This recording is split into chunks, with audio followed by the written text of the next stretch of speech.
to our session on innovations in home health, lessons from COVID-19 and impact on future kidney care. I'm Jennifer Jones, a retired Marine veteran, member of both the AAKP National Board of Directors and Executive Committee and an AAKP National Ambassador.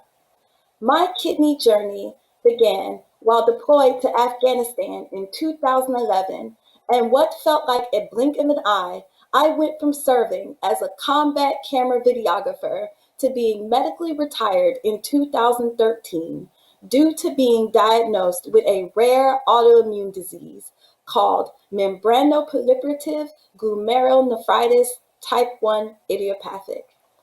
After starting dialysis, I felt out of control of my life and my situation. I knew I would have to make a conscious decision to take back control of what I could and be my own best advocate. I went on to share my story and found a living organ donor in 2015. Due to rejection, I recently returned to dialysis, but not without hope, faith, and a plan. When I returned to dialysis, I knew immediately I wanted to pursue a home dialysis therapy. I felt home dialysis would give me more control over my life, my schedule, and my health, so I pursued peritoneal dialysis. Additionally, as the coronavirus pandemic continued, with kidney patients being noted by the Centers for Disease Control and Prevention as a group that is at severe risk of complications if they contract the virus, I knew a home therapy was the right choice for me to help me stay home and stay safe.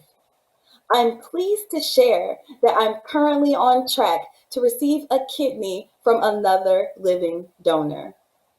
I became involved with AAKP because I wanted to join a group of like-minded individuals who were passionate about improving the quality of life for all kidney patients and their caregivers.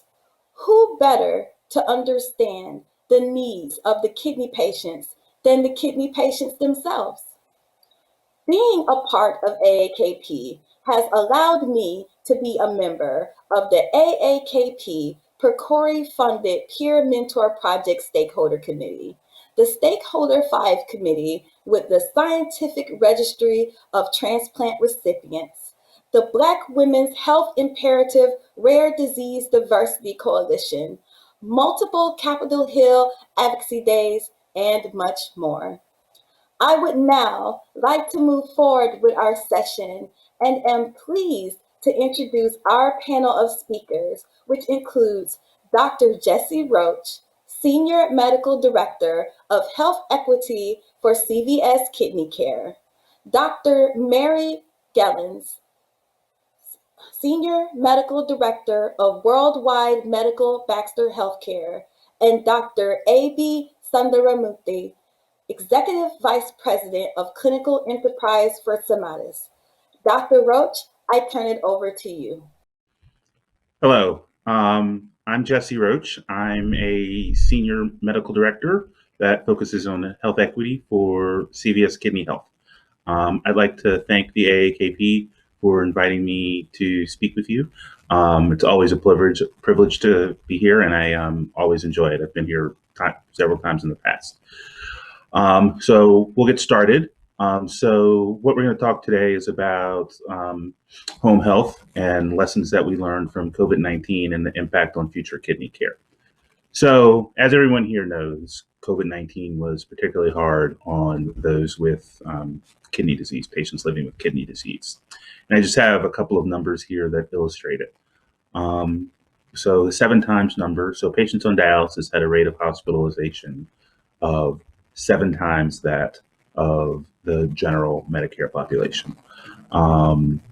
In fact, dialysis patients were more likely to be infected, partially due to the fact that they are immunocompromised to some degree, and also due to the fact that for a lot of them, they had to go to dialysis centers 3 times a week and congregate with other people. when we knew that being indoors was particularly harmful for being infected with the virus that causes COVID-19. The next number is this 8.7 to 12.9, which it's a little complicated number, and I'll go into it. It's the number of excess deaths in the dialysis and transplant population for every 1,000 patients. So basically, what CMS did was they looked at the number of deaths that occurred during the months of February to August of 2020 and compared that to the number of deaths that occurred in dialysis and transplant patients in the years prior, so 2019 and 2018. And they figured out that there were 7,000 to 10,000 excess deaths compared to what had happened in previous years. This isn't definitely attributed to COVID-19, but it's highly likely that COVID-19 had a significant amount to do with it. So dialysis patients were particularly affected, and so that's what we're going to talk about today. So some of the lessons that we learned for what we should do going forward. One, bring care to where people live. So as I mentioned before, one of the risks of patients getting infected with COVID-19 stemmed from having to come into a dialysis unit. So I think one of the things that we have taken from that is that we need to focus more on getting patients care at home, or at least getting patients care closer to where they are, so they don't have to travel, don't have to take public transit, don't have to be crowded with large numbers of people. That could be home therapy, such as home dialysis or peritoneal dialysis therapies. It can be maybe therapies centered in places that aren't as large as dialysis facilities, that are more tailored for individual patients. So I think bringing care to where people live is important. I also think getting some of the ancillary services that are associated with care closer to them, so patients don't have to travel and patients don't have to end up in large crowded places, is also a benefit. I also think it's just a benefit in terms of having improved quality of life for these patients and just giving them a choice of what type of care they want.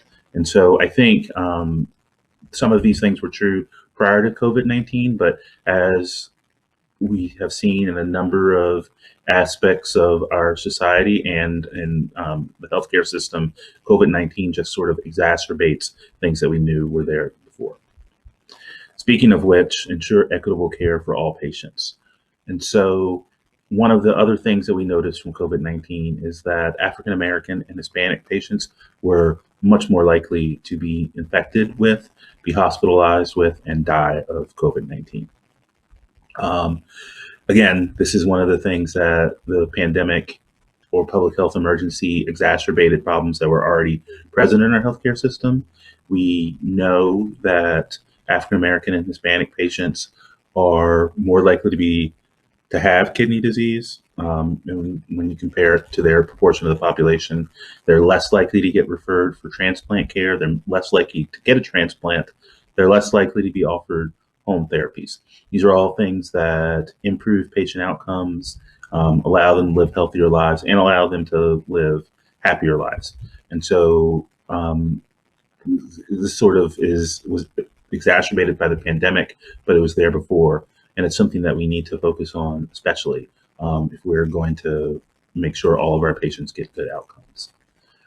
That could include having more people that look like the communities that they're serving, or just making sure that we educate people and don't let internal biases get in the way. And then third, patients with kidney disease have unique health needs and vulnerabilities. And so this is something that we knew prior to the pandemic. This has been laid bare by COVID-19. So patients that are on dialysis are immunosuppressed. They're more likely to get infected. We should take that into account when we're figuring out what care to give them. Maybe having them dialyze at home is better so that they're less susceptible to infection. Patients have unique dietary needs. They have unique needs with blood draws. Again, things that we already knew, but things that I think if we're going to make plans going forward, I think we need to recognize. So who we are at CVS CVS Kidney Care. So we're just reimagining the future of healthcare. So we have started a kidney care company, and we hope to use the resources of CVS to improve care for everyone that has kidney disease. We have patient insights, which are grounded in our connectivity. We have lots of data. There's a CVS on every corner. We have minute clinics. We have health hubs. And we want to use that data to, one, know where patients are, to know what their health problems are, and we want to provide integrated health care. We also are focused on creating equitable systems and practices that close the gap in health equity. We want to try and make sure that certain populations aren't the ones that are dying more frequently from kidney disease. We're looking at finding ways to predict who is going to progress with kidney disease and intervene to try and prevent that from happening in the first place. And then once it does happen, we want to make sure that they're getting care that's appropriate, that is in line with their wishes, and is equitable. Make sure that everyone has access to good outcomes and all of the therapies that are available. And then patient-centered care supports patients when they need it. So making it possible for a nephrologist to focus their valuable time on the cases that need them most. So we want to set up a large support group for patients that's not necessarily physician-based. We have lots of resources all around the country, and I think we want to leverage that to make sure patients are getting what they need, and that we're able to develop personalized plans for each patient that fits their desires and what they sort of want out of their life. So some of the results we've gotten from our disease management. We have so far over 5,700 members who are engaged.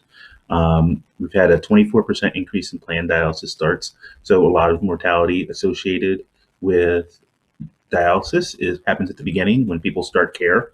So a lot of people are hospitalized and die because of that, and that could be helped. And a lot of that's because patients don't realize they have kidney disease, and they come see a doctor, their kidneys aren't working, and it's an emergency. And as you know, things when they're an emergency don't always go well. You have more likely to have a catheter, you're more likely to get an infection, you're more likely to end up in the hospital and die. So if we can decrease the number of emergency starts and increase the number of planned starts, that's better for everyone. We have 89% engagement with the patients that we have, the systems that we've worked with, and we have 98% member satisfaction. We also have had double the amount of home use. So that's something that we've been focusing on. We want people to dialyze where they want, and a lot of times it's at home.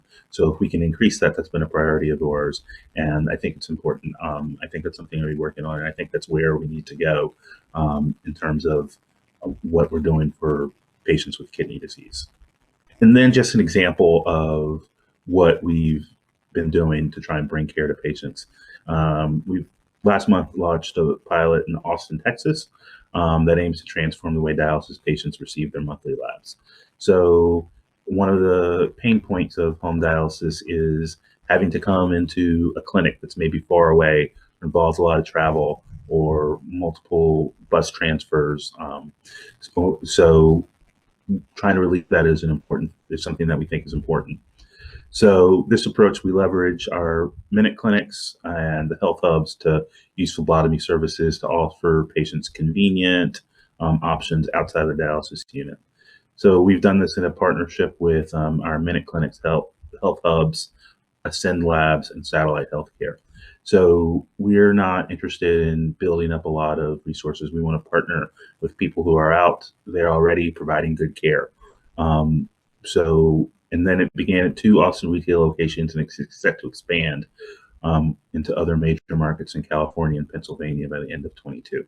So this is a small thing, but it's something that patients deal with every month.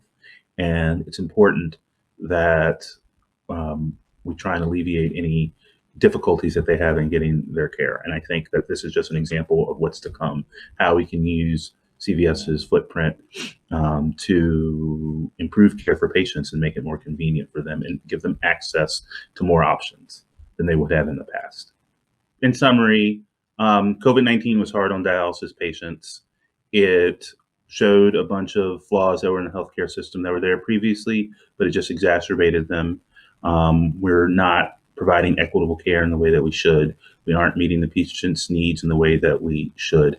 Patients aren't getting access to the technology and care options and the outcomes that they should. And we're trying to have a system where we treat everyone equitably. We give everyone access to modalities and to treatment options that will make them happy and healthy.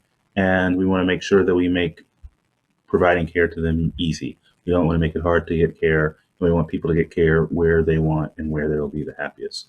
And so I look forward to working with everyone at AAKP and everyone here to help make those goals a reality.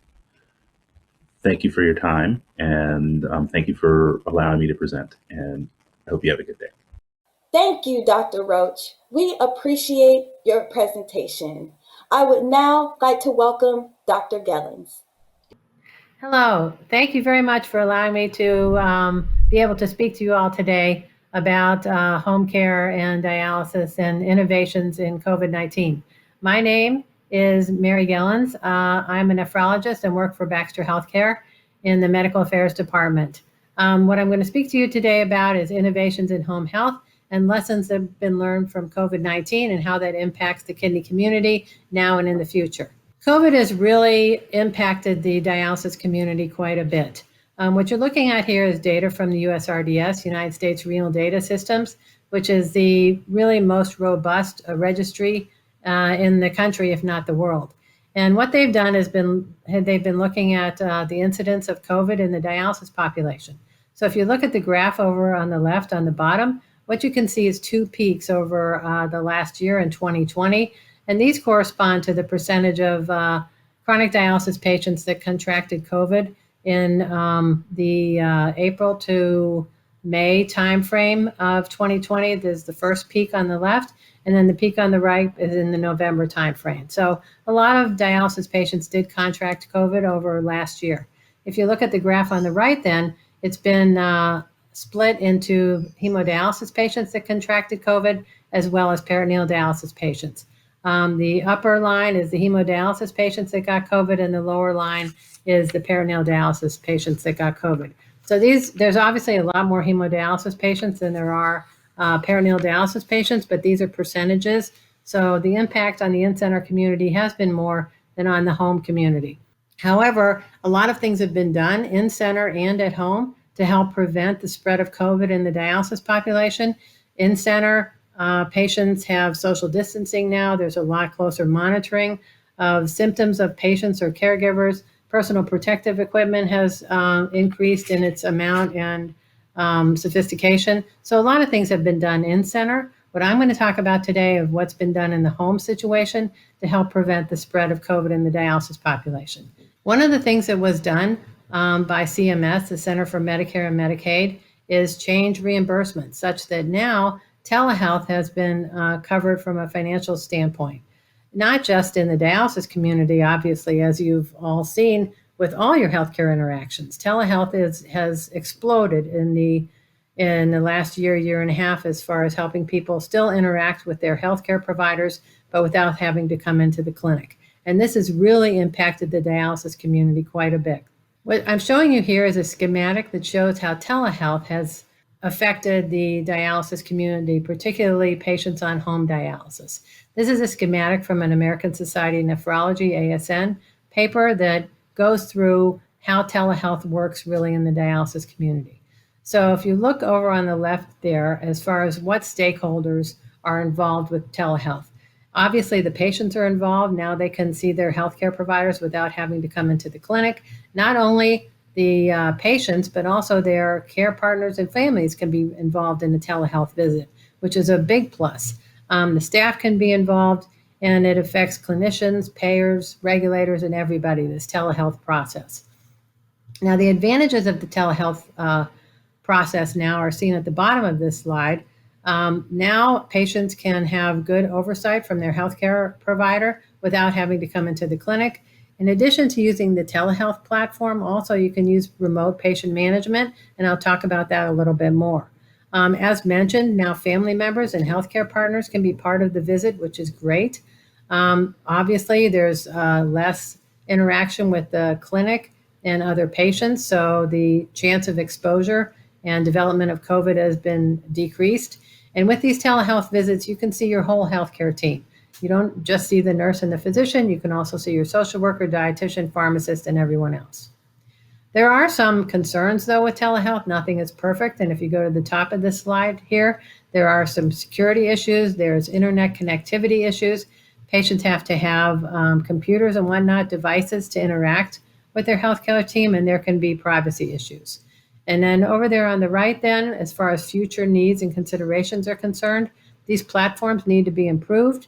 We need to see if it works. A lot of healthcare providers and patients much prefer a person-to-person visit. So we need data on whether these telehealth type visits and using remote patient monitoring really helps from an outcomes perspective and can improve things. And I have some data on that. So how does remote patient management work with telehealth and this whole kind of digital explosion that's happened in the last year and a half or so? So just to set everybody on the same stage, I'm talking about peritoneal dialysis right now and home peritoneal dialysis with patients on cycler therapy. So if you look on the left of the slide, this is a typical patient who's at home using the cycler for their peritoneal dialysis. So the way it's called APD, automated peritoneal dialysis. The way it works at home is that fluid is in the peritoneal cavity during the day when you're walking around and doing whatever activities you have, and then you hook up to the device in the evening, and the device has make sure that the fluid goes in and out the peritoneal cavity until you have these cycles and you get your peritoneal dialysis over the evening. Now, if you look at the right of the slide on the top, the way this whole automated peritoneal dialysis worked as far as interacting with your healthcare team, that's shown in the top little cartoon there. So the patient on the left has their peritoneal dialysis, and then if they have to interact with, over on the right, the nurse or the physician, they go into the clinic and personally see the nurse or the doctor. Now with remote patient management that you see on the bottom, the patient has their treatment, and then all the information from their device goes into a cloud where on the right of the lower section there, the nurse or the physician can see all this information that comes from your cycler device and assess it and decide if anything needs to be done, and then can call and recommend changes. The other thing that can be done is actually prescription changes for your device can be pushed out through the cloud so you don't have to come into the clinic and have a prescription change done. So remote patient management is really great as far as limiting patients' exposure to the clinic and other patients. So what has the experience been with remote patient management and telehealth over the last year and a half or so? So what I'm showing you here are 3 articles that were published in the last 18 months or so that looked at home patients and use of telehealth and remote patient monitoring. So the study on the left there by Urabari and his group is from Mount Sinai. And all they do is describe really their experience using telehealth and remote patient management. So they had 80 patients at Mount Sinai that they had on telehealth and remote patient management. And the kind of platforms they used for the telehealth piece included WhatsApp and Zoom and FaceTime, anything really that worked. And what they also used ShareSource as far as their remote patient management tool.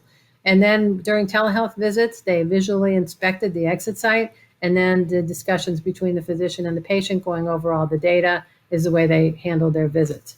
The middle paper there is from the Rogosin Institute in New York, where they describe their experience with peritoneal dialysis patients and telehealth. They had about 150 patients, and they used Zoom all the time for the video part. They also used remote patient management. And in that situation in Rogosin, the patients didn't come in unless they needed to be trained. So they came in person for training. They came in person if they were urgent start patient, or they came in person if they developed peritonitis. The last paper there on the right is from Dr. Bunch and his team in Colombia, South America. This is a report from about 1,000 patients. They use telehealth and remote patient management. And they increased their protocol a little bit. They also called the patients weekly and monitored the remote patient management data that went into the cloud on a daily basis. And some of the clinical outcomes that they saw were reduced, actually no change in the peritonitis rate of the patients, and actually a reduction in blood pressure of some of the patients. So some other data that has been available on remote patient management before the COVID epidemic is listed here. So one is improved patient management. So what does that mean? So there was a study actually from United Kingdom where about 25 nurses used remote patient management system for about a year. And the nurses were completed a survey as far as how they interacted with patients and did patient care before and after they started using remote patient management. And one of the things that happened with that, with using remote patient management, is they sort of changed the way they interacted with patients. Before, they used to be much more reactive. So when problems arose, then they would deal with them. Whereas with remote patient management, and you can see a lot of the data ahead of time, you can be more proactive and try and eliminate some of the problems before they happen. And what happened in that group, the proactive part of nurses' care went from about 2% of their time, so they were hardly doing anything proactive before using remote patient management, to about 34% of their time was spent in proactive activities once they were using remote patient management. There's some more data also about reduced hospitalizations. This is also from that Columbia, South America clinic. They looked at 1,000 patients and found a decrease in hospitalizations. So the hospitalization rate without remote patient monitoring was about 0.9 episodes per patient year, and with remote patient monitoring went down to about 0.5. So almost half, almost a 50% decrease in hospitalization rate. Hospital days also went down. Used to be about 12 days per year the patients were hospitalized before remote patient monitoring, and that went down to about 5 days. So there are definitely some improved clinical outcomes using remote patient monitoring. And other data has shown a decreased patient dropout using remote patient management. There is data that showed a 55% decrease in drop-off rate using remote patient management with cycler patients. There's also been data that shows improved fluid management, and also data that's showing decreased training time using remote patient management with patients. In sum then, the question is, how has COVID impacted the dialysis population? I think I've gone over that quite a bit here. And then what has innovation done to lessen the risk to the dialysis population? Implementing digital technology has been huge and has really helped in many ways. It's allowed patients to stay home and social distance and decrease their exposure quite a bit. And there's a lot more innovation, digital innovation on the way that can improve patient care, not only around COVID, but in the future for overall patient care, I would say. Thank you very much for your time. It's been a real pleasure to present. Thank you. Thank you, Dr. Gellens. And now I would like to welcome our final session speaker, Dr. Sundaramoorthy. Hi, my name is Dr. Abby Sundaramoorthy, and I am the Executive Vice President for the Clinical Enterprise here at Somatus. Somatus is the leading provider in value-based care for patients with underlying kidney disease. And our goal is to keep patients healthy at home. I'm here today to talk to you a little bit about the lessons learned from the COVID-19 pandemic that support our mission to improve patient outcomes by keeping them healthy at home. As many of you may know, COVID-19 has had a disproportionate impact on patients with underlying kidney disease. As you can see on this slide, ESKD patients have really suffered from the COVID-19 pandemic, with an infection rate 5 times higher in ESKD patients than in the general population. ESKD patients have experienced a 4 times higher mortality with COVID-19 compared to the general population. More than 85% of patients who receive in-center hemodialysis stated that they were worried to get their hemodialysis treatment due to infection risk with the COVID-19 pandemic. And 60 to 80% higher hospitalization rates were seen in members with underlying ESKD. For CKD patients, which is often underdiagnosed, and patients may be unaware that they have underlying kidney disease, we saw an 80% higher rate of requiring mechanical ventilation when a patient had COVID-19 compared to non-CKD patients. We also saw 60% higher mortality rates in these patients compared to non-CKD patients when they became infected with COVID-19. There was a 50% higher hospitalization rate in CKD patients compared to non-CKD patients when they contracted COVID-19. And finally, for those patients who suffered the sequelae of COVID-19 with acute kidney injury and end organ damage, we saw 3.5 times higher rate to start new dialysis. We know that healthcare facilities such as hospitals, nursing homes, and dialysis centers have been hotspots for contracting the virus. So our goal is really to get patients treated as much as possible and get their care in the comfort and safety of their home. However, while over 600,000 people died in the United States from the COVID-19 pandemic, what we fail to realize is that every year, over 400,000 patients die in the US healthcare system due to other acquired conditions and other deadly infections. These are oftentimes contracted in the hospital setting, in nursing homes, in dialysis centers, and many other healthcare facilities. So reality is we have a pre-existing national emergency that COVID has given us the impetus to solve. The good news is we've already created many of the tools that are going to help us solve this problem. Here are some tools that the healthcare industry has already started to work on to improve the care of patients at home and prevent them from being needed to get admitted to a hospital or other facilities, such as nursing homes, in-center dialysis. One important tool is telehealth.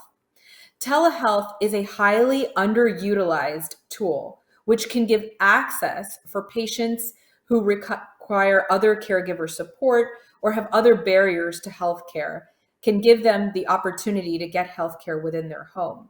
It can also give rural patients a setting in which to speak to their provider virtually without having to go into an office.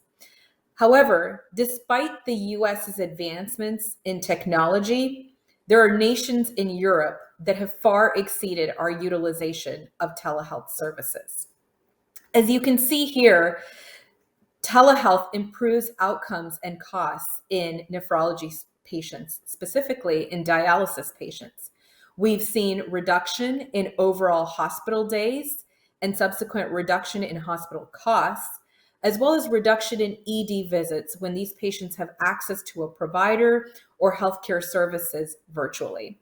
Other key tools that can be utilized to keep patients at home include things such as home health services and care management services, which really focus on preventative care and care management throughout chronic disease within the home.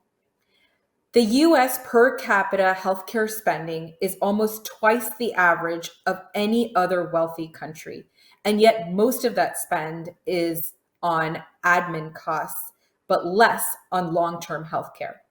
We really need to move our focus to long-term healthcare initiatives such as home health and care management that can be provided in the home setting. As you can see, home health improves both quality and cost outcomes for patients. For example, home health services after ER visits have reduced hospital readmissions by up to 28%. And home health services after ER visits have significantly reduced medical costs by 36%. Home health services associated with reduced ER visits by 25%, specifically amongst the kidney care and urology patients. Another key important tool is care management, which also offers high quality, low cost outcomes. Somatus, as a care management company, has reaped the fruits of many of these outcomes. In our care management program, we have seen a reduction in inpatient utilization for members who are engaged in our home program by 34%, and a reduction in readmissions after discharge in our engaged members by 30%. Overall, we've seen an improvement in home dialysis starts for our home engaged patients by 85%. Our Somatus care team does this through a multidisciplinary approach that includes RN care managers who facilitate coordination of care with primary care providers, with specialists, post-discharge, and with our referral system to our ancillary services. Our clinical pharmacists do medication reconciliations and medication reviews for each and every one of our engaged patients, as well as looking through pill boxes in the home and helping patients organize their day and how they take their medications. Our renal dietitians are highly trained on the right type of diet, whether that's the DASH diet for hypertension, the diabetic diet, the low sodium diet for heart failure patients. They're able to look in our patients' refrigerators and help them with grocery shopping and lifestyle modifications while caring for these patients in the home. Our social workers are able to look at our home environment and ensure patients have the right DME supplies, as well as the right psychosocial support systems. Our community health workers work with our patients in the home as well as community resources to ensure that patients understand what their health plan benefits are, and those are delivered to the home, as well as what is available in their community, whether that's medication affordability, food and shelter support, food insecurity, coupons, transportation, amongst many other resources that may be needed. And finally, our nurse practitioners do home visits, which can be facilitated through telehealth to engage the patient's providers, as well as understand what the home environment might be and what patients' physical symptoms are to help them manage their symptoms within the home and engage their provider when needed. Luckily, COVID has significantly increased the utilization of some of these key tools to help our patients stay healthy at home. One specific use case has been telehealth. With the COVID pandemic, the United States has really increased the utilization of telehealth services by up to 30 times as much as we were pre-pandemic, with nephrology being the fourth highest medical specialty using telemedicine. Use of telehealth services, home care services, and care management services have helped increase home dialysis for our dialysis patients and ultimately improve outcomes during this pandemic. As you can see here, for patients who received home dialysis, they had 2.5 times lower infection rates of COVID compared to those patients who were receiving in-center hemodialysis. These patients also had 3 to 4 times fewer hospitalizations compared to in-center patients during the pandemic. And finally, for home dialysis patients who did end up getting COVID-19, they had a 50% lower risk of mortality compared to those patients who were undergoing in-center hemodialysis. In the spirit of not wasting a crisis, we need to look forward to moving from curing disease to keeping patients healthy at home. And in order to do this, it will require an entire community, an entire industry, and an entire society to change. This includes changes in our regulatory environment to support the use of telehealth services, home care, and care management in the home, changes in policies, procedures, and strategies in the healthcare industry, and changes in reimbursement to support our providers who are moving care into the home. Finally, it will require the empowerment of every provider and every patient, since moving care into the home is the future of kidney care. Thank you for your time today and your dedication to our patients. Thank you, Dr. Sundaramoorthy. If you would like to learn more about home dialysis options, please visit the AAKP website at www.aakp.org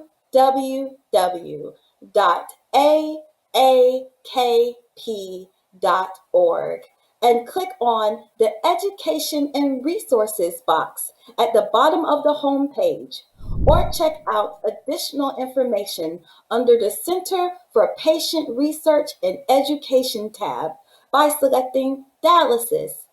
You can also find the latest COVID-19 information impacting kidney patients by clicking on the red Coronavirus Information button at the top of the AAKP website. Again, we thank all of today's speakers and thank you again for joining us.